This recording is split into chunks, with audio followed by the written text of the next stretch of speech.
Final Fantasy XIV can be incredibly overwhelming when you first start playing, especially if you're not so familiar with MMORPGs. When I started playing this game, I found myself being incredibly confused at times and being so overwhelmed that I felt stuck as to what to do or where to go next, and that resulted in me doing nothing at all. There's so much text to be read, so many things to do and see and learn about, and even now, as someone who is early Endwalker, I'm still figuring out and learning what certain things mean. In today's video, I'm going to be going over just a few of these things that I wish I knew about when I started playing Final Fantasy XIV back in 2023. If you guys want to see a longer, more in-depth video about this topic, then please let me know in the comments. I would love to make a longer video in the future, and please feel free to write in the comments things you wish you knew sooner as well.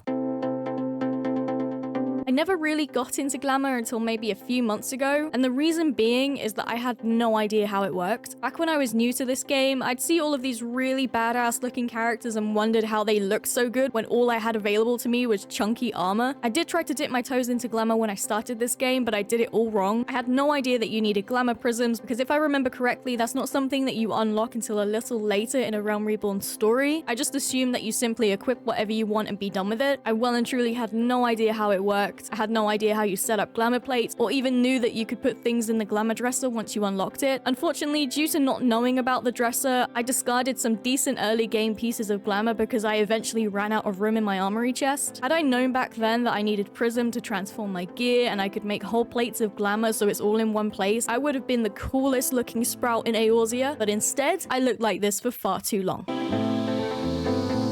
The amount of time that I would have saved had I known that I could sell the items in my inventory that I didn't need or want straight from my retainer. Any time that I would go through my retainers, seeing what they brought back to me from their ventures, and saw that they brought back something that I didn't need, I'd just keep that thing in my inventory and find the nearest NPC to sell it to. Instead, if you just right-click the item in your inventory that you want to sell whilst you're in your retainer menu, it'll say sell items to retainer, and it'll be sold immediately. I honestly used to think that this just meant the retainer would put the item up on the market board. I'm so thankful to the person who posted about this when I was scrolling through socials one day, and by the looks of the comments too on that post, I wasn't the only one who was clueless about this. So thank you, random person on the internet, for making things so much easier.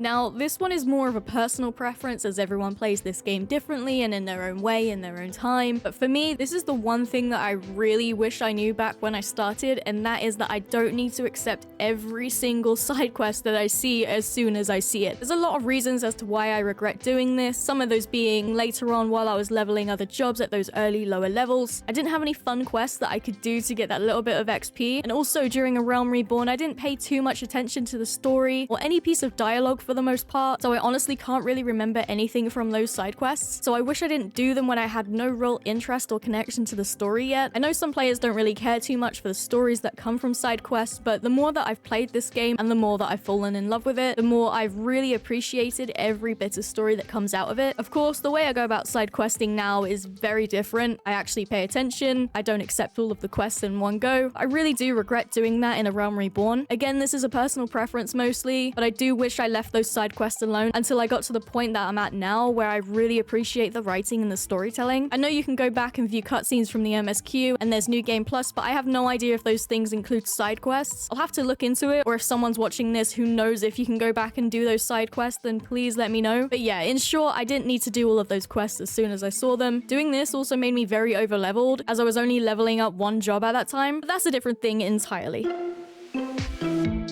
I wasn't the type of kid who grew up playing MMORPGs. In fact, I only started playing this genre of games about 5 or so years ago, so learning that food works differently in Final Fantasy XIV and possibly works the same way in other similar games was a shock to me, to say the least. Instead of using food to replenish your health like many other games that I've played over the years, food in Final Fantasy XIV boosts your stats. No matter what food you eat, you'll also get a 3% XP boost, which doesn't seem like a lot, but it definitely adds up when you're stacking it with other XP boosters. I wish I knew sooner how to use food properly in Final Fantasy XIV, because I've definitely wasted quite a bit when I had no idea how it worked. I remember very early on, the friend that introduced me to this game gave me some gil and gave me some food to get started, and when I came out of Limsa for the first time, I accidentally got in a fight while I was very low level, and I tried to use food to get my health back up. I'd love to say that I learned my lesson very quickly that day, but I did not. Thankfully though, I think I finally know what I'm doing now, so I make sure to keep my inventory stacked up with different types of food, and I always make sure that I have something activated at all times, so I'm always getting that little 3% XP bonus.